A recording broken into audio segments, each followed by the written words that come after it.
Hi, it's Tim Hagen from Progress Coaching, and welcome to another episode of Coaching Conversations. And I wanted to make you aware of something very cool that we're doing on a subscription basis, and we'll put a link in each one of our episodes. But every Wednesday, we're going to be doing what we call an audio podcast workshop. That workshop will be roughly about 14 to maybe 20 minutes per episode, with each month having a theme from a coaching model, using feedback strategically, to coaching self-awareness, and so on. So if you could look in the body or in the content description of each episode, and you will see a link where you can join this subscription. These are literally 4 workshops every month teaching specific strategies to address a particular area of workplace coaching as it relates, again, to things like awareness, motivation, teamwork, and what have you. Here's the cool thing. It's only $10 per month, and each month you will get a handout that we will follow along with. So we also give you a tool for you to take notes as we go through each episode. We hope you'll check it out.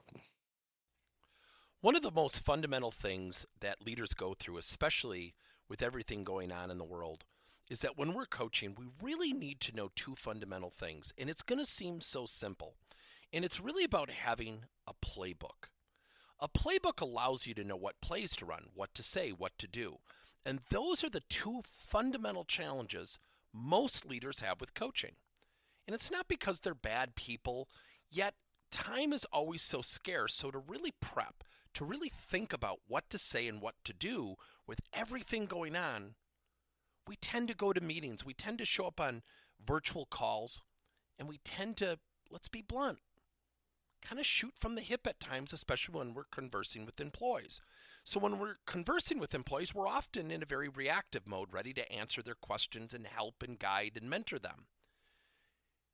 Yet with everything going on in the world, how often when we say something wrong, or we say something that is taken out of context, as leaders, it takes on of a life of its own. Let me give you an example. I had a client who was being coached by an upper level manager, and the manager had actually said something and had actually made a comment about the employee and said, I think you're looking at this the wrong way. And what the upper level manager, once I talked to him, had shared with me is what I was really trying to do is get the person to look at it from a different perspective. When I talked to the person being coached, their interpretation was dramatically different. The person actually shared, I feel like I'm always being told that I'm wrong. And I said, oh, that's interesting, because what was shared with me was the comment that you were looking at a situation wrong, not that you were wrong, yet maybe your perspective was a little bit off. And the employee's first comment was, that's not the way I took it. And this is very unfair at times. So what do we do situationally? How do we coach somebody when we've got to be precise? Now, coaching is not a precise thing. And what I mean by that is, there's not this foolproof, here's the exact question, here's exactly what you say that will produce the exact results you're seeking. Now, how do I know that? And I always go back to a great scene in the sitcom Seinfeld where Jerry Seinfeld says, people, they're the worst. And what he's referencing is, people are unpredictable. People are tough. People will take what we say and dissect it, misinterpret, emotionally react to it beyond belief. And it goes to everything going on today. People are stressed. We currently have clients who are thriving. We have some clients who are absolutely stressed. We have a prospective client right now that we're doing some work for that the human resource manager said, I've never seen anything like it. With everything going on, people are absolutely scared of what to say because they're in fear of their jobs. Our industry's been hit very hard. Yet, don't we want the people on the front line speaking up, saying, here's what I see, here's the visibility I have? And oh, by the way, if managers, people coaching them, are not scheduling time with them, what does silence do to someone's psyche? Does it calm them down or maybe give them more anxiety? So again, we need playbooks. We need to know what to do and what to say. And recently at Progress Coaching, we launched a new product line called coaching boards. Coaching boards are specific playbooks to today's most common workplace challenges.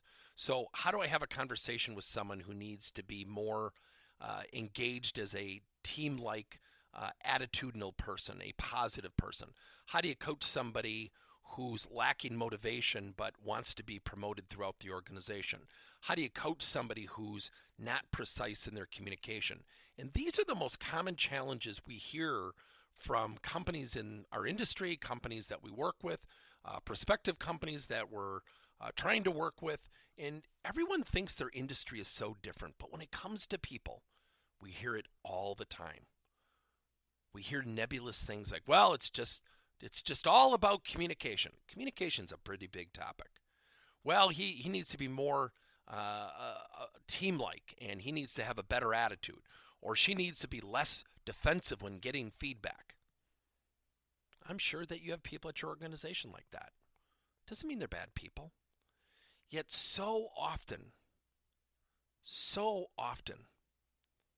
in our industry, we need to also realize what coaching is. Coaching is a playbook to facilitate the choice for somebody to improve. If you're coaching someone with a negative attitude, you are not in charge of that attitude.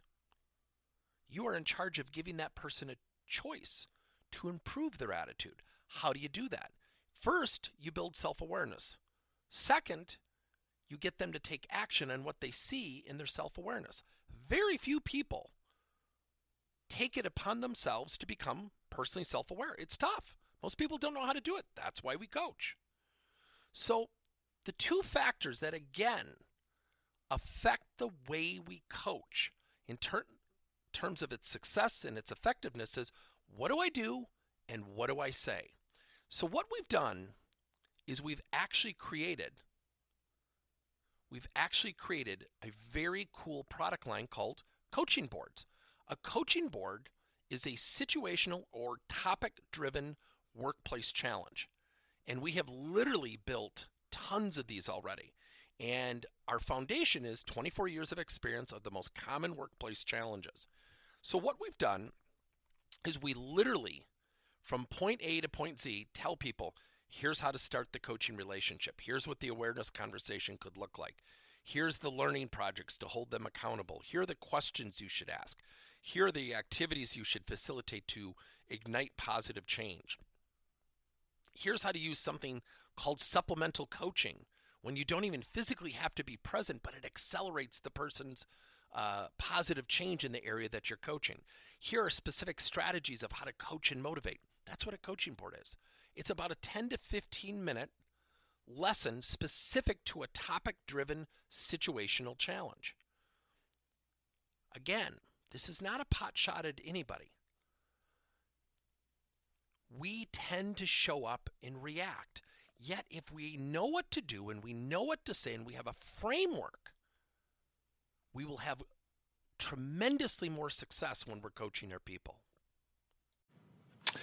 Thank you for listening to another episode of Coaching Conversations by Tim Hagen and Progress Coaching. Now, our company is always coming out with new and innovative solutions to help leaders coach their employees. And recently, we just created a new service called Coach to You, where leaders can pick and choose topics and assign 7 to 21 day programs for employees to learn and, more importantly, apply actions and then reflect and share what they're going to do going forward as a result of the learning. It's called Coach to You. We're literally bringing coaching to your employees. If you're intrigued, we'll have a link in each one of our episodes where you can get more information. And again, thank you so much for listening to another episode.